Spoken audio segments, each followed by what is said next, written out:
రాష్ట్రంలో గంజాయి అక్రమ రవాణాపై ఉక్కుపాదం మోపామని ఈగల్ చీఫ్ ఆకే రవికృష్ణ వెల్లడించారు. సుమారు 70 లక్షల మంది విద్యార్థుల్ని డ్రగ్స్ బారిన పడకుండా రక్షించామని స్పష్టం చేశారు. అంతేకాకుండా రాష్ట్రంలో గంజాయి పంటను పూర్తిగా నిర్మూలించామని పేర్కొన్నారు. గంజాయి నివారణపై అవగాహన కోసం 60,000 విద్యా సంస్థల్లో ఈగల్ క్లబ్లు ఏర్పాటు చేశామన్నారు. గంజాయి కేసులో పట్టుబడితే 10 నుంచి 20 ఏళ్లు జైలు శిక్ష పడటమే కాకుండా కనీసం బెయిల్ కూడా రాదని హెచ్చరించారు. Eagle team United event management ఆధ్వర్యంలో విజయవాడలో గంజాయి నివారణపై అవగాహన సదస్సు నిర్వహించారు. ఈ సదస్సులో పాల్గొన్న ఆకే రవికృష్ణ యువత డ్రగ్స్ బారిన పడి జీవితాలు నాశనం చేసుకోవద్దని సూచించారు.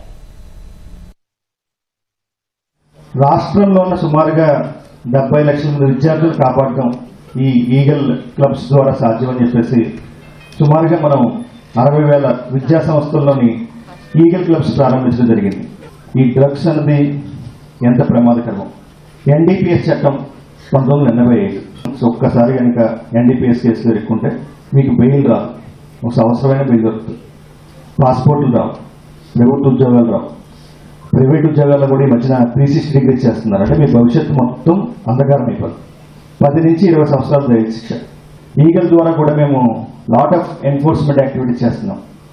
ఈ ఆపరేషన్ చైతన్యం ద్వారా మౌలికంగా రైతుల్లో మార్పు తీసుకొచ్చి ఈరోజు ఆంధ్రప్రదేశ్లో గంజాయి పంట లేదు, గంజాయి సాగు చేయట్లేదు. అదేవిధంగా అంతర్రాష్ట్ర చెక్ పోస్టులు బలోపేతం చేసాం.